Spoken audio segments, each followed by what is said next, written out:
I think throughout my healing journey, I got stuck and I think like it's a stage of the wounded healer where we try to erase the wound, make it so that you can't see it. At 13, a little mosquito bit me and ended up dominoing into two pathogens at once. I had viral encephalitis, so my brain, it's in the lining of my brain was swelling outward. I had an attempted at my life, and luckily I failed. A beautiful being, German Shepherd, licked into my mouth. Baron is his name, and he triggered a vomit response after I took a handful of pills. Luckily, Spirit grabbed me, and it was like, Michelle, you're not a fixer, you're a healer.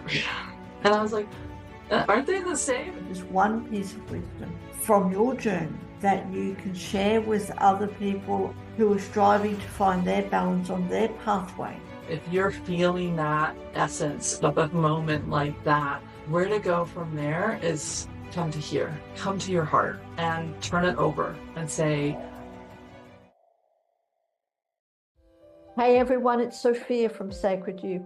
Thank you so much for being here. A quick message before we dive into today's conversation. You may have been watching the podcast videos, but have not had a chance to hit that subscribe button. So if you have ever gained value from our videos, from our conversations, it would mean so much to us if you would hit that subscribe button below right now, or even just give us a like. And what that means is not only does it allow us to grow our subscriber base, but it allows us to bring in more important guests for you to listen to. And you will be one of the first ones to be notified. So please hit that subscribe button and let's get started on today's conversation.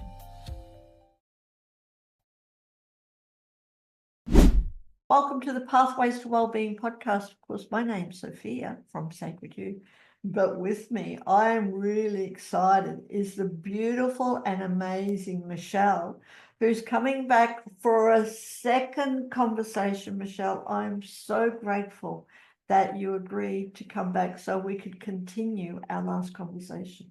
absolutely, I was very honored for the invite, and it was definitely a space that I wanted to be in again. So I am happy to be here and with your beautiful community.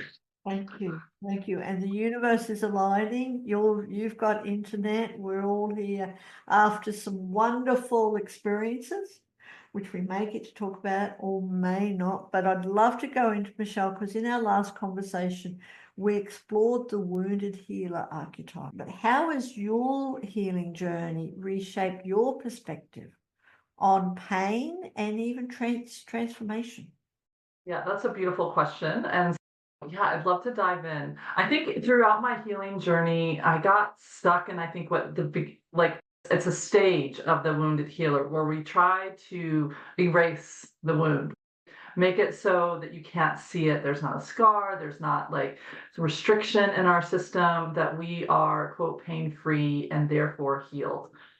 And that was my goal. That's what I thought healing was. And that's what I thought I was moving towards, this place where I wouldn't feel a sense of sadness or loss, or I don't know if I had this vision in my head from society or what, that there would be this like fun soundtrack playing in my life all the time. And if I sat in my meditations right and I did my work like a good little, light worker, soul worker, and was willing to take that response, that everything would smooth itself out.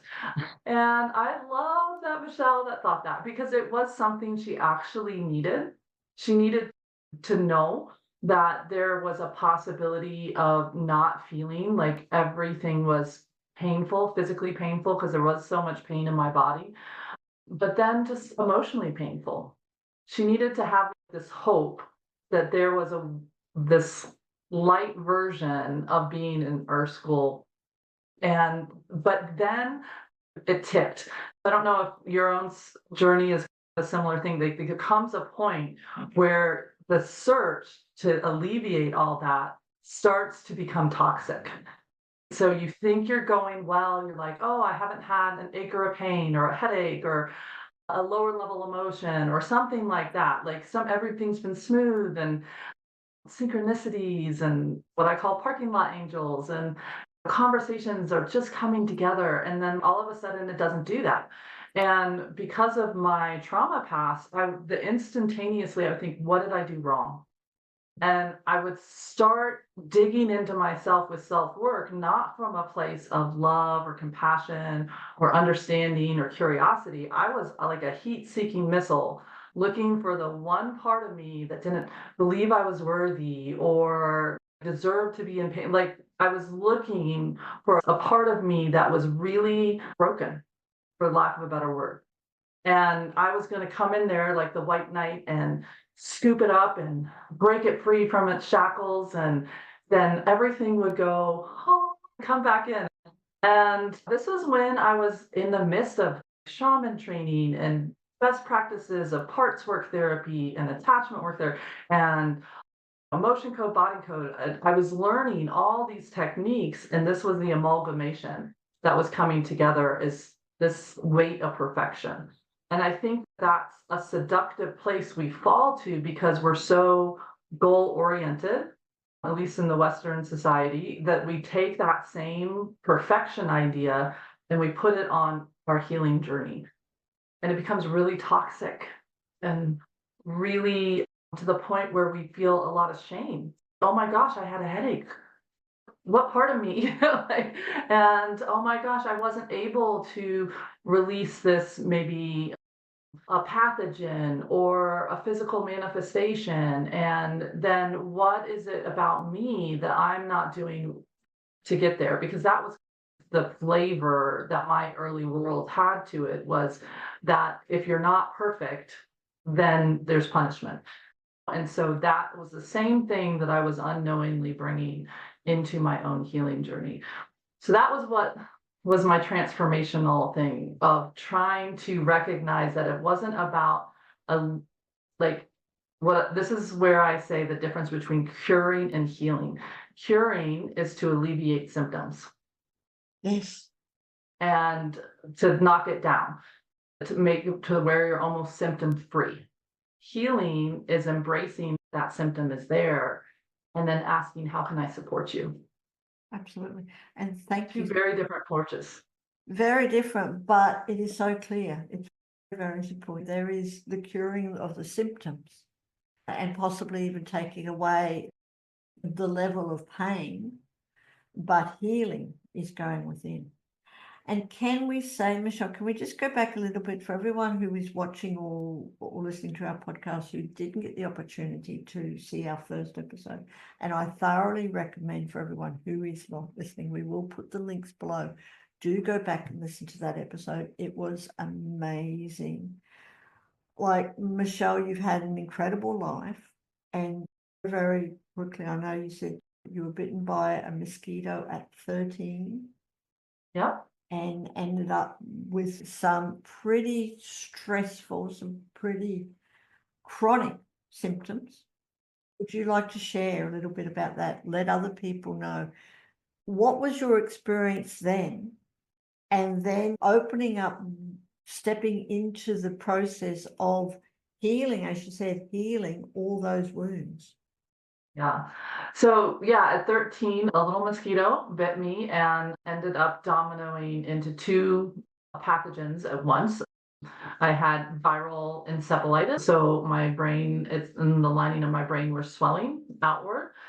And then I also dominoed into viral spinal meningitis. And so the brain stem was then swelling up and out. And so every part of my brain that could swell and try to push on everybody else, they were all pushing on each other. So there was nowhere for anything to go in my head. And I ended up going into a coma for 7 days.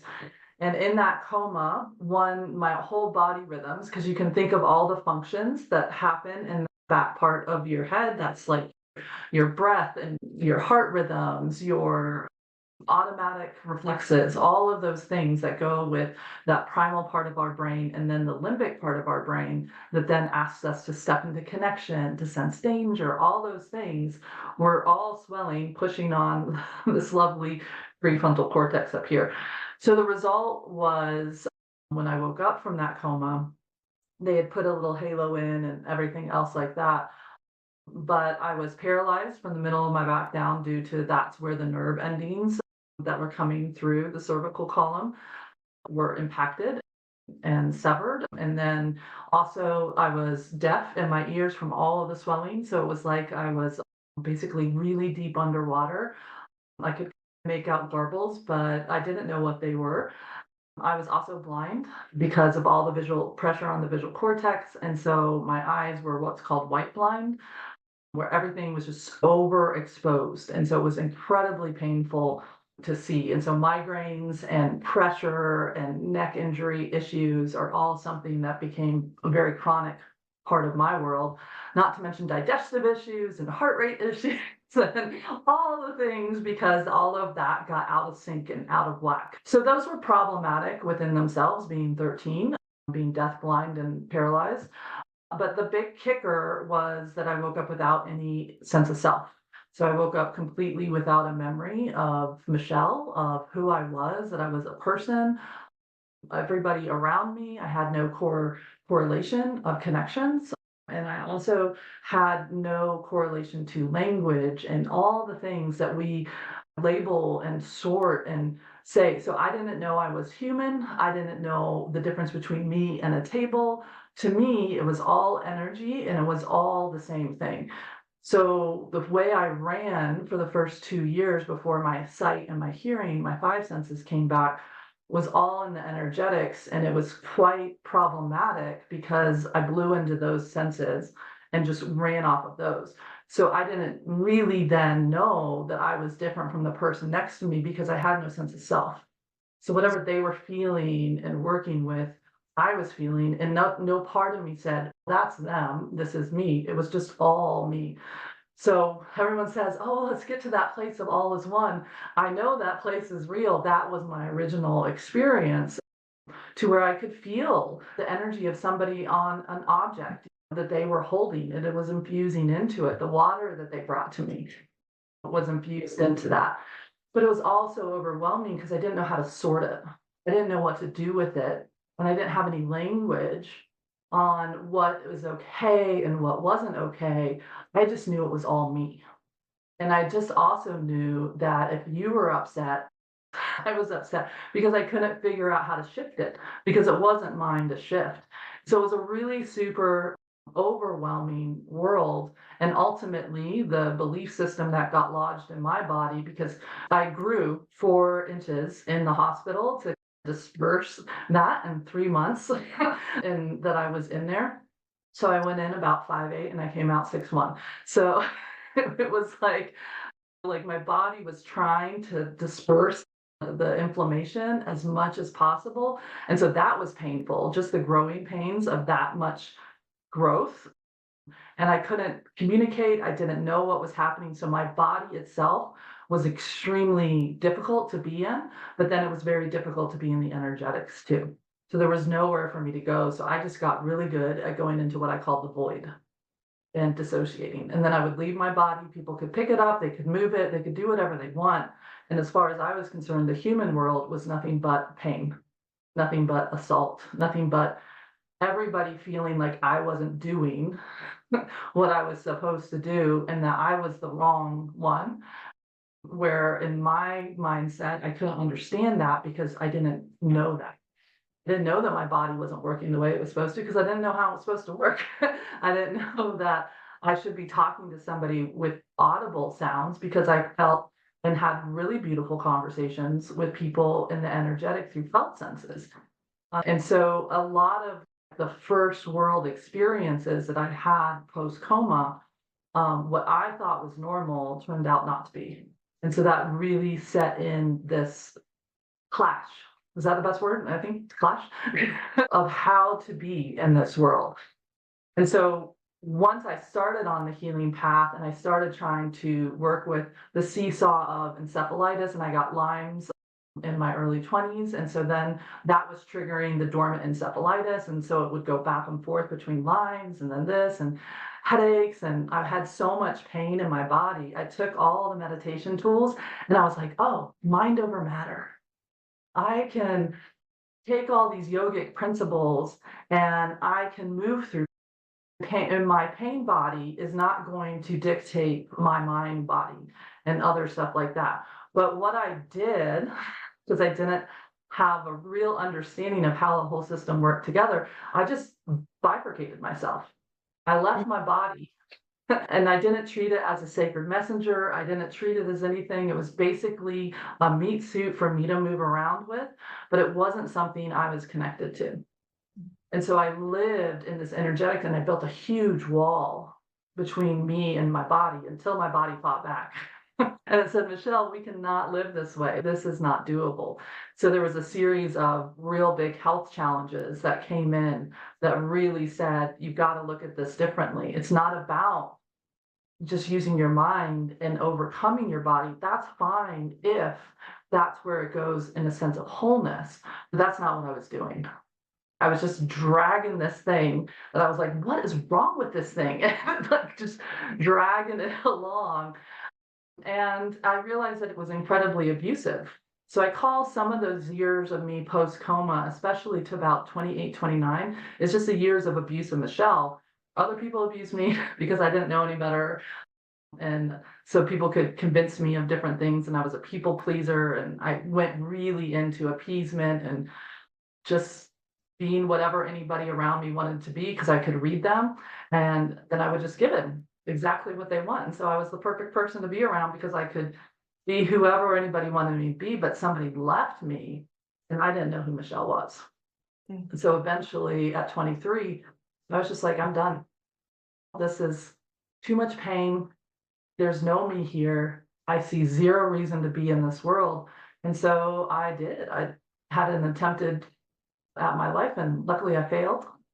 A beautiful being, German Shepherd, licked into my mouth. Baron is his name, and he triggered a vomit response after I took a handful of pills. And when I woke up, he showed me a vision. He was like, "Why don't you love yourself the way that I love you?" And he was that sacred witness to me. He was like, he showed me my soul, my heart, and he was like, "You need to find her because she's there." And that's when I started working my way through and down that path until I realized I was just got out of one kettle and into another kettle. And then at that point, I really figured out that healing was about witnessing and not about trying to fix, that they were two totally different things. I just want to take a moment again, it's just wow. From our last conversation and this one, I have so much respect for you, Michelle. And people say that I've been on a journey with all my physical issues, but you are amazing. And I just really want to honor you again and thank you ever so much for sharing your journey with us, because there's so many people out there that would take a lot of inspiration from your conversation. So thank you. I'd love to go more into the wounded healer and the archetypes, especially the sacred witness, because so many people resist looking at their wounds, our wounds, because there's a lot of pain in there. There's a lot of fear of re-experiencing stuff. But how can embracing that sacred witness really help us to shift that fear into empowering yourself? Yes, I love this work. In fact, my new book coming out is called Trauma Informed Enlightenment, Awakening the Healing Power of the Sacred Witness. And because I think this is the energy that we need so much right now.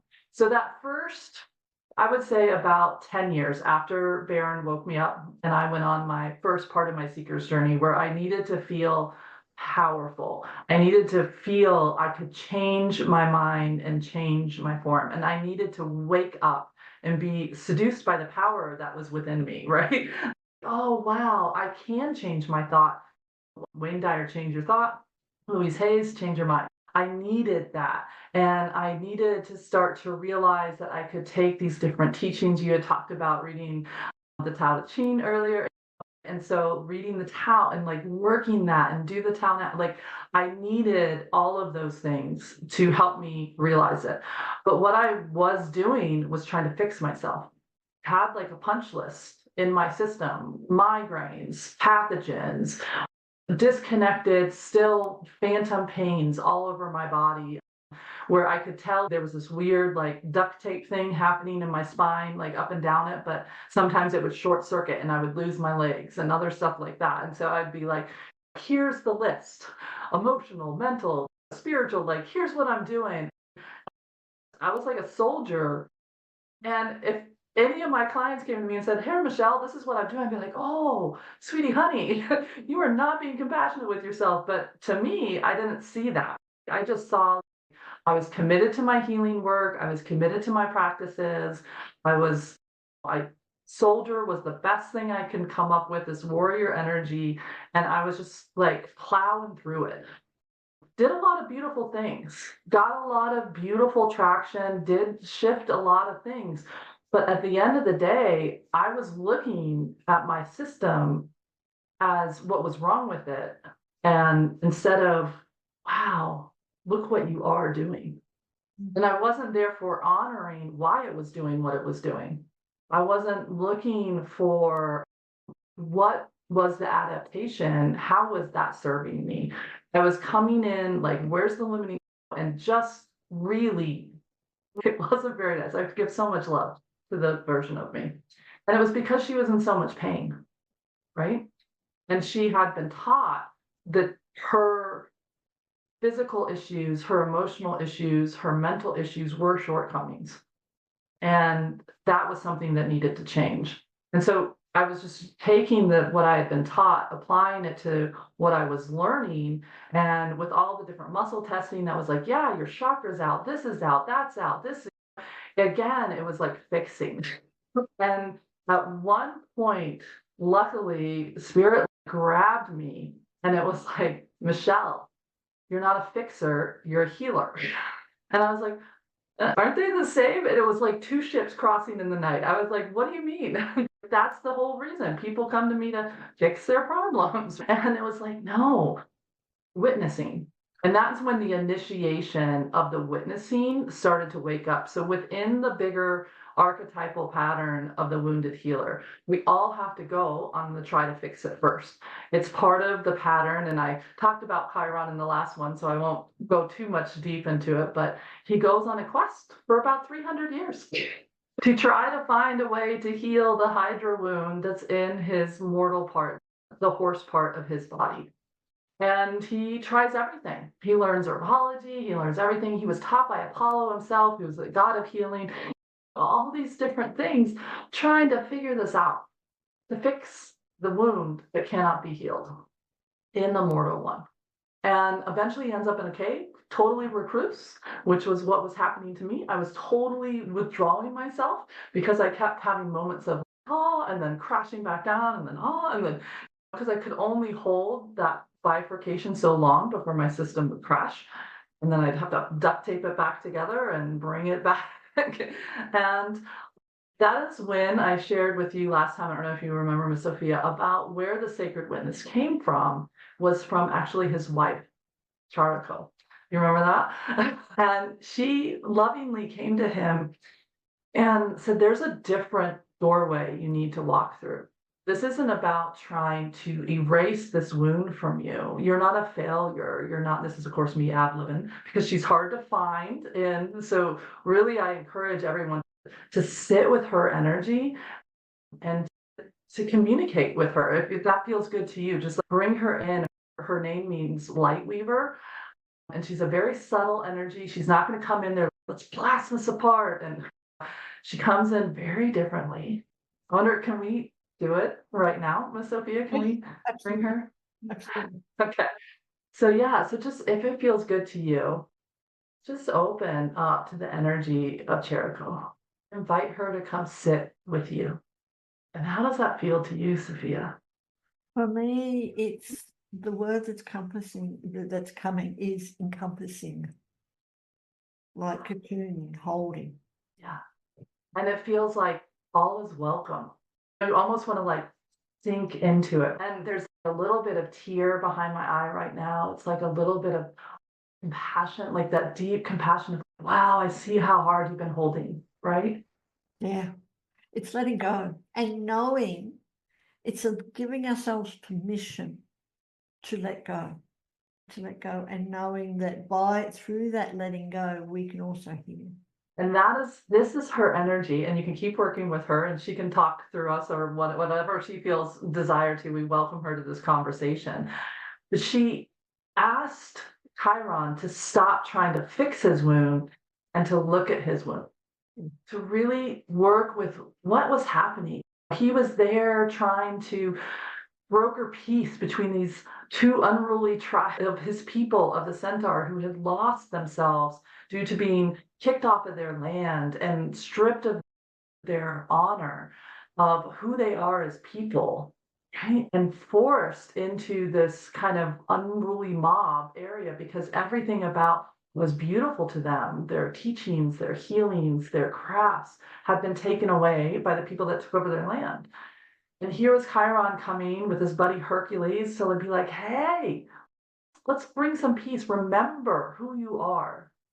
And in that moment, Hercules, for whatever reason, when a fight broke out, decided to pick out one of his arrows, forgot he had dipped it in the Hydra energy, and let it fly. Accidentally wounded his friend.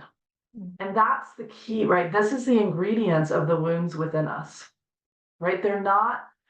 We didn't go searching for them, but yet they happen.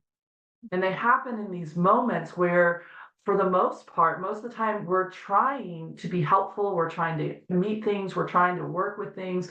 Sometimes somebody makes a choice that then overrides us. Sometimes our body manifests in a way that we don't have, quote unquote, say over from our consciousness. We might have made choices in other places, but the experience of our body still feels what our experience is. And she asked him to look at that, to lean into that.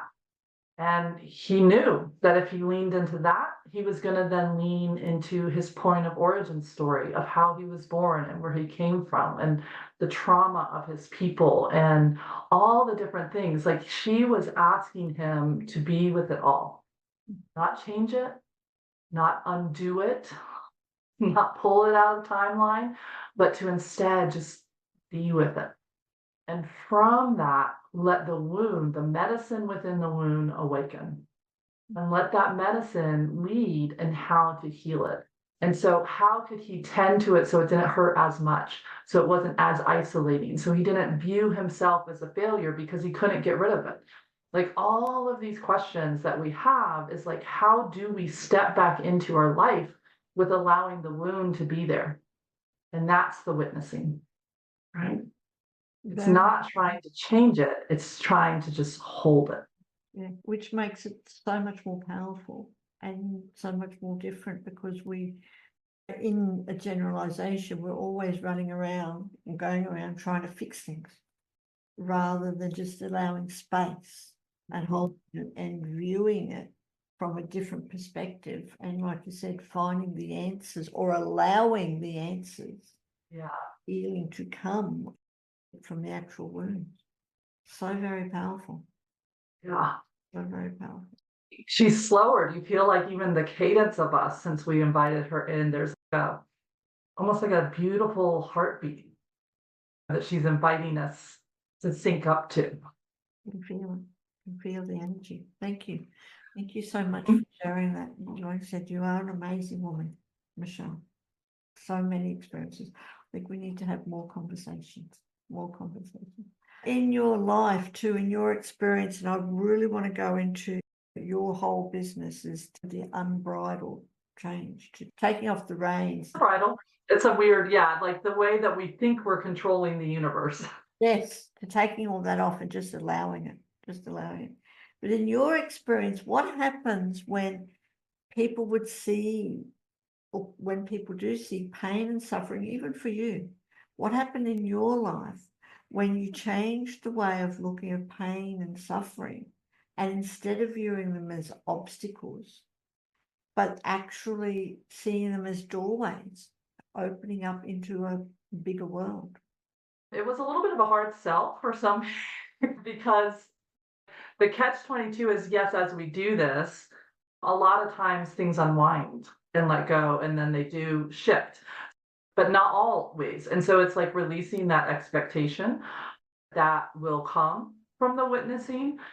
But what can always come from the witnessing is it will always bring you to a new choice that you didn't know was there, that you didn't think was possible, a new way of holding and supporting yourself.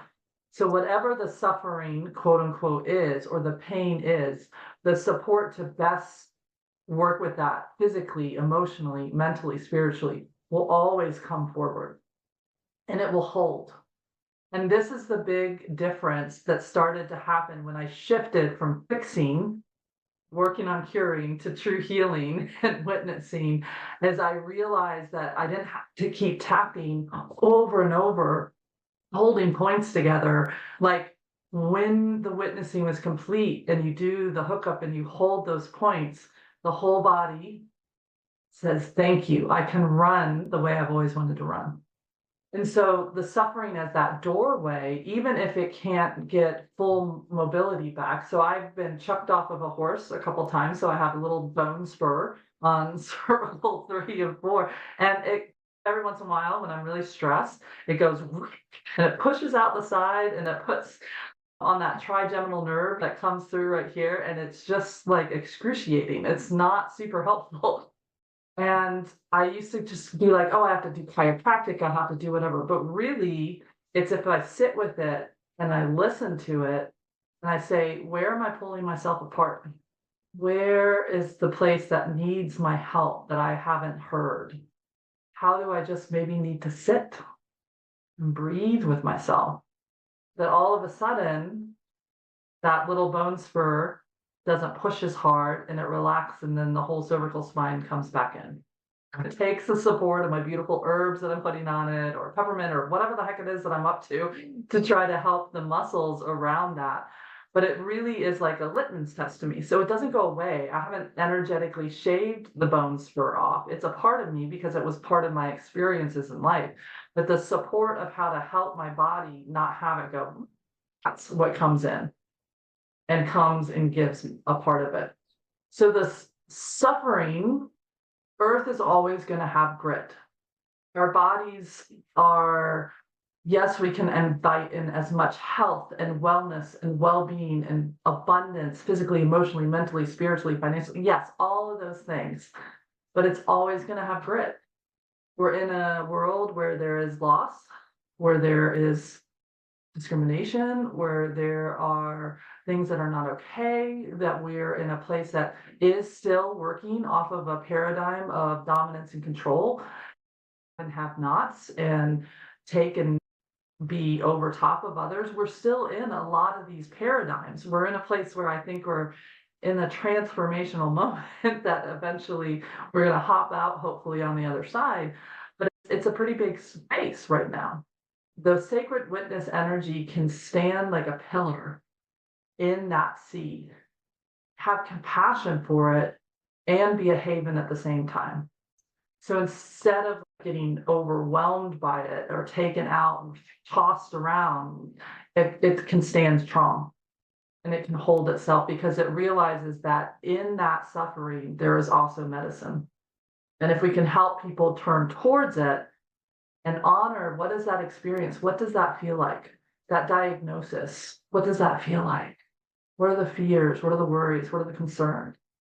Hearing that news of a loss of a loved one or an ending of a relationship or whatever the heck it's up to, if we can sit with that, if we can let ourselves say the good, the bad, the ugly, all the things we feel, then we can ask, and what would support here? If we can do that, the medicine will always come forward. But when we just start to go into shifting or we go into kind of avoiding and bifurcating ourselves and trying to do, that's when the medicine gets lost. And then what we're doing we're just supplementing it. We're just basically popping a pain pill and getting ourselves to be numb from it for a second, but we're not tending to. I'll pause there. Any thoughts? So powerful. Thank you again. It's so true. I'm sitting here and agreeing with everything that you're saying because we live in a world where it's just so much easier to go get a pill, to go get a pain pill, and to suppress all the messages that the body is trying to give us to help us live a life of well-being when we allow the body to give us the answers, to witness it instead of suppressing them. Thank you. I'd love to know, Michelle, from your experience, we're talking about wounds. How do we discern between a wound that needs healing or just something that simply can be integrated into our whole being and experience? How do we discern what really is a wound that we can witness and allow it to be healed? This question. So when I was in checklist mode, I was looking for the wounds, right? Like I had a laser focused vision of them. And I was on a mission that said, if I can get to all the different wounds in my system, then I unlocked the promised land. And so I was really over processing. I was really like working things and always in a processing kind of mode. And so I was very much in a doing mode versus a being mode.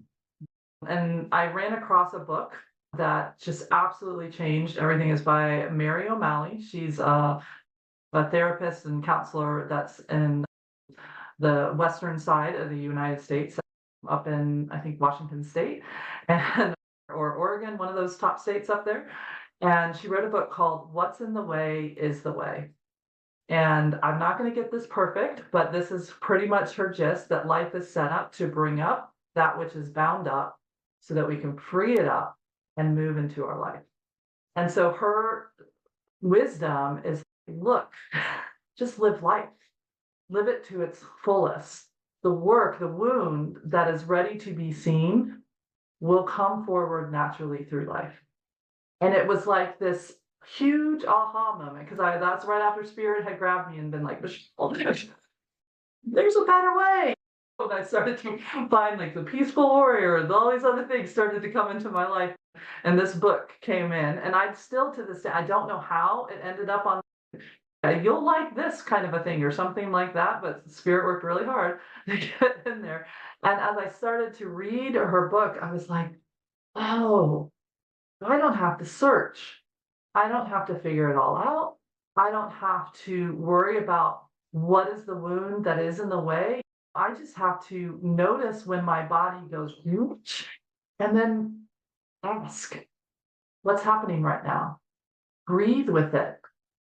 Feel it. Let it somatically talk to me. And oh my gosh, that means I have to turn back on, because I turned off clairsentience, like totally. I was like, I do not know. It's too painful in here for myself. I had no ability to, in that sense, take us off. But really what I hadn't turned it off. I had just disconnected the mental piece.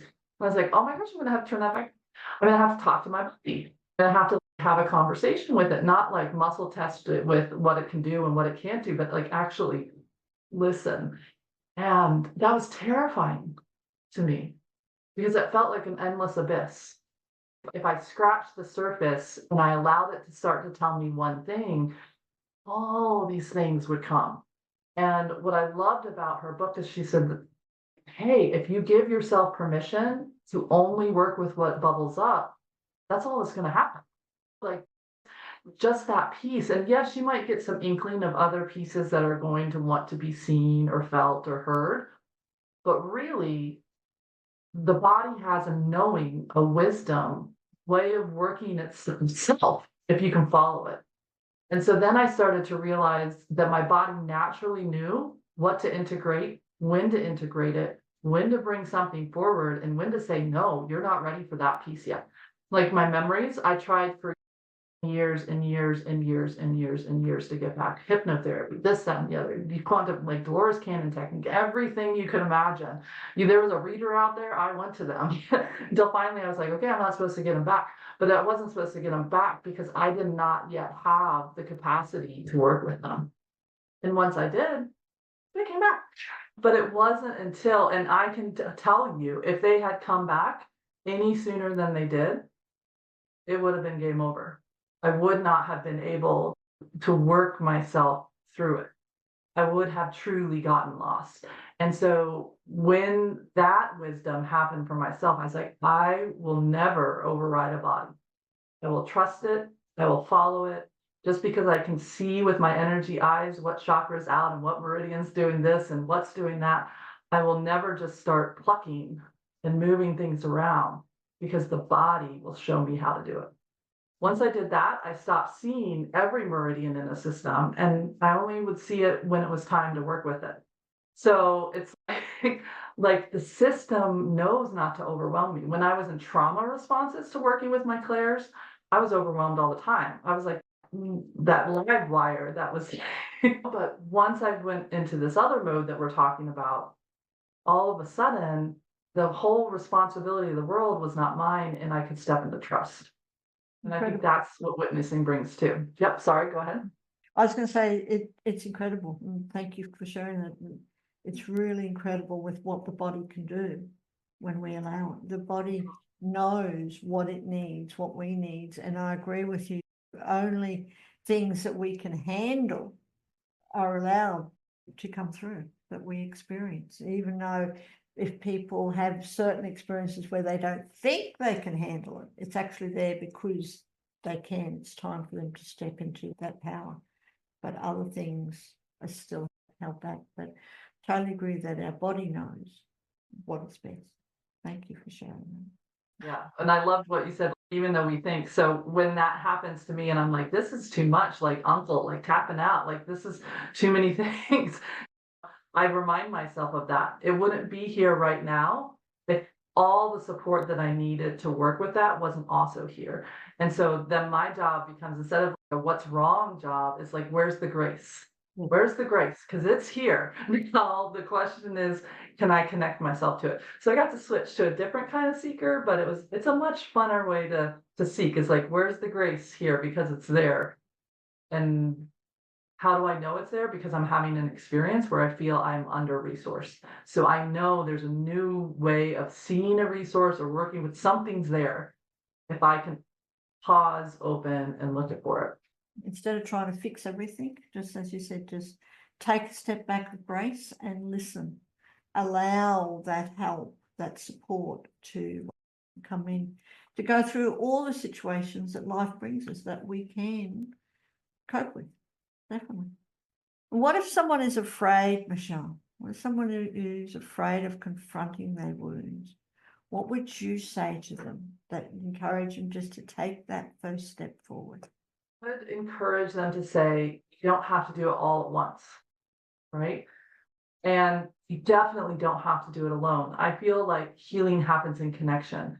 So if there isn't a practitioner around that you feel guided to, whether that's in the allopathic, the energy work, the mental world, like whatever that is, how then can you build that out within your own heart space? And give yourself permission to say, this is time for a pause. Give yourself permission to say, I can titrate in and titrate out. Because so many times we think, I just got to get in there, rip that band-aid off and like, it's maybe, but maybe not. And can we follow that? So I think the fear comes from those habits. And so what I always invite the system is, tell me your fears. If I allow myself to turn towards this wound, this is what I think will happen. And then let the little talking heads give you the list. I'll never come out. Like I felt like it was an abyss. If I scratched that surface, it was like it was never going to end. But the tide will go in and it will come out. And if we can ride that wave, then let's start it. And let's just start that with, can I just have a 3-minute breath and just work with that? Or I know you do sound healing. I love sound healing and movement and walking our body as ways to start to work with it, because fear immobilizes us. And when we can tap in and just tune into the frequency of the bowl and feel, where do we feel the bowl resonating in our body, and get curious, where do we feel it's not? We're not even going to ask it, like where it can resonate and why it can and what we're just going to notice. And so to start through a different door, don't dive into who, what, when, where, why, and how, because that feels like I just saw the image of like that spotlight on you, and it's like you're in a detective's chair or something. Mm. It's too much. So come through a different door. Come through the door of sound healing and just getting curious. How does that feel in your body? What emotions does it bring up? Don't try to go deeper because it will happen on its own. Mindful walking. Walking maybe with a sound bath playing as you're walking, or even chants. There's a few chants that I recommend to our clients. It's come through a different door. Let your body feel that it can have an emotional response and then shut it down without a lot of story attached to it. Then go to the story. But until the body believes that it can have an emotion and the wheels don't fall off the bus and you can come back to center, it's gonna be really scary to try to just, and quite frankly, you'll blow past a lot of protectors in your system, and it's just not a good idea. Nice and easy, and as you said, is just witnessing it, just tuning in and witnessing it without going too deep until the body's ready. Thank you. Tell us more about your business, Brighter Change. Now, we've gone a little bit about what people can do to start with, but what can you really help people? And we will be putting all your links below. So who comes to see you? Yeah. So we have two main programs out here on Unbridled Change. And so we work with on the equine partnered psychotherapy and coaching side. Those are people that are mostly local. I do some workshops every year and stuff like that. So that does open up for people to come in and to come out to the farm and have a bigger kind of shamanic retreat with the horses as partners. And on that side of the program, we're really working with allowing us to rebuild trust and respect and willingness and choice in our system. How do we feel a yes, a no, or a maybe? And how do we work that in connection? So the horses are their own beautiful sentient being, and they have the right to say yes, no, and maybe. And so, like, how do you do that dance? Because so many of our wounds are housed in attachment, in relational wounds.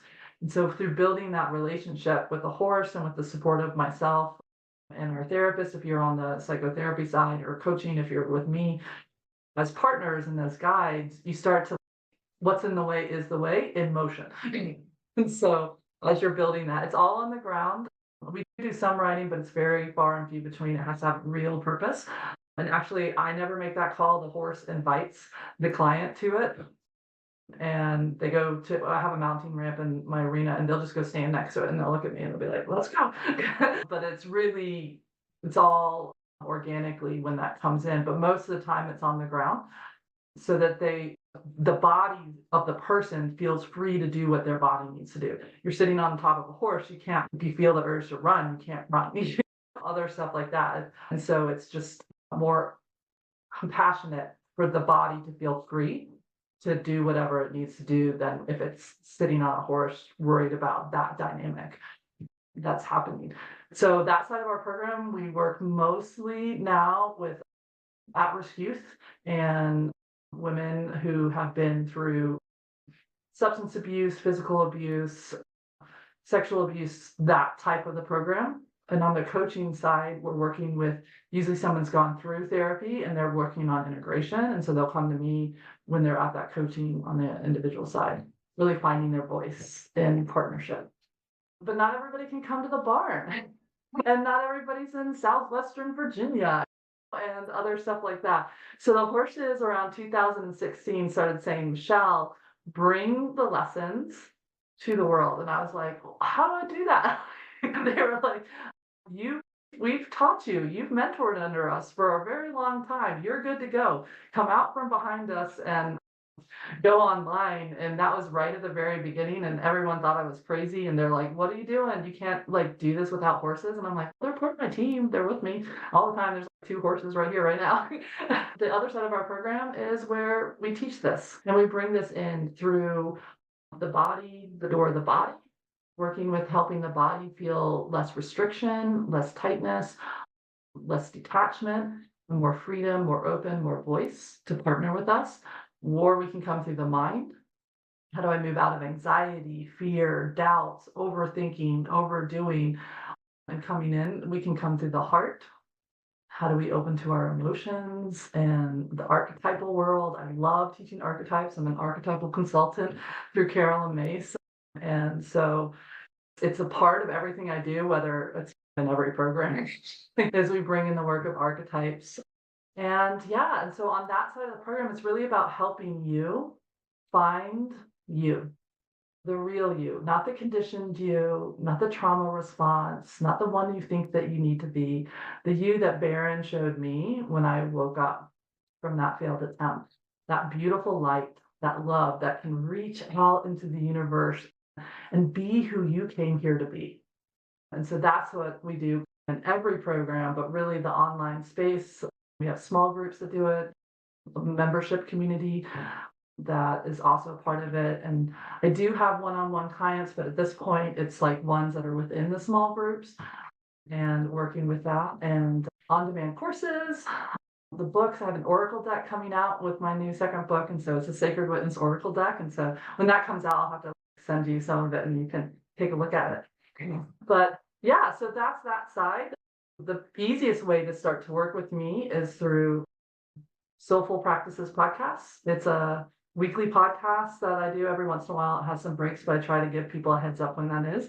And it's just pick a little topic, a little quote, do a little teaching on it, and then I do an energy work guided exercise that you can work with throughout that week. Make it your own, take it into it. Like last week was, what do I want to offer to myself today? What do I want to offer to my life today? Helping get out of that mindset of what do I have to do today? What would change if you just switch that one little word, offer? So it seems like that's the easiest place to start, but I have tons of free resources. It's all on the website. It has way more stuff in it than I. We will certainly be putting all those links below. And thank you again, just for offering you and your wisdom to the world, your experience of what you went through as a 13-year-old and then everything after that. It's amazing. And it's like now that you're able to share that with the world. And I said, we are honored. We're really honored to have you on our podcast, but in your presence, because you are a embodiment example of what you can do to heal yourself and heal your wounds when you just witness, to allow yourself to be. It's quite powerful. Who would have thought? Not do, but be. Come through a different doorway. Yeah, who would have thought? And who would have thought what would happen, the journey that you would go on from a mosquito bite?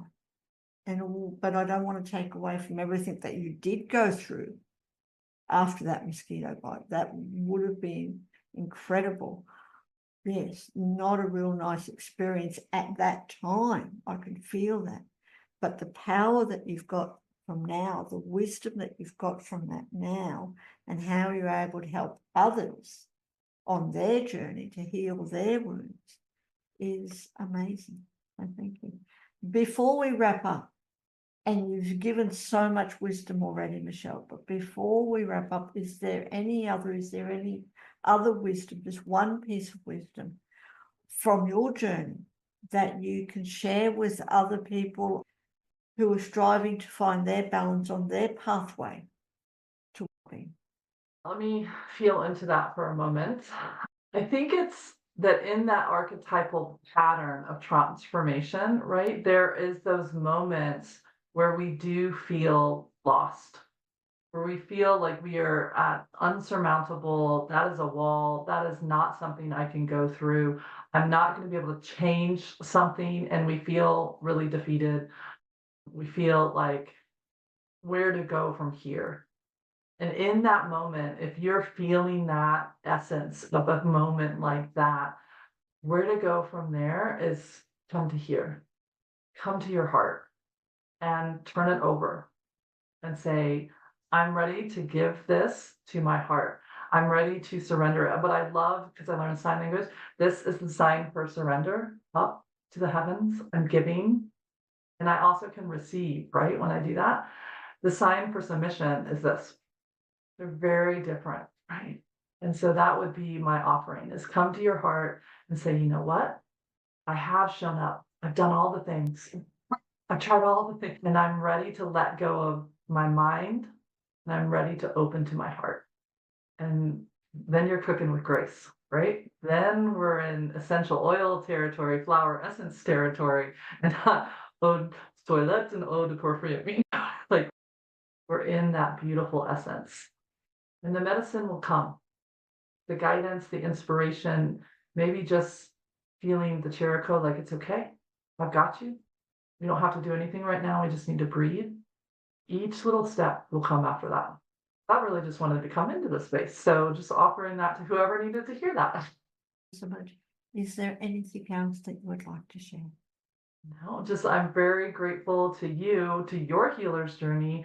And I think this is a beautiful example of you taking and awakening to your medicine and offering that to others and being that witness to others as through this podcast, through the beautiful community of Sacred You that you created. So thank you for taking your journey, leaning into your medicine and awakening that as well, and being that witness for yourself and for so many others. Thank you. Thank you, Michelle. I said it's been an honor, and I do look forward to our next conversation, wherever that may be. And for everyone else who is listening or watching, again, do yourself a favor, click on those links. Watch the first opportunity that I had a conversation with Michelle. Watch the first podcast that we did. The link is below, and check out everything that Michelle has to offer. My God. What an incredible conversation that we've just experienced with Michelle again, who shared her wisdom and her experience of healing.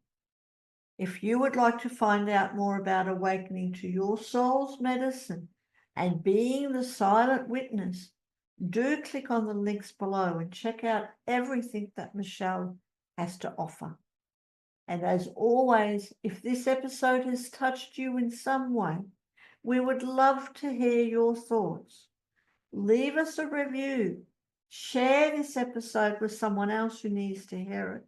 Subscribe to our channel or join us in our Sacred You community, a space where ancient wisdom meets modern connection.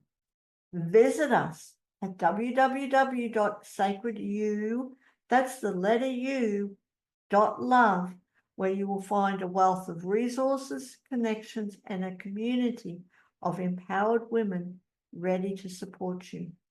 So until next time, stay grounded, stay inspired, stay connected, and keep walking your pathway to well-being.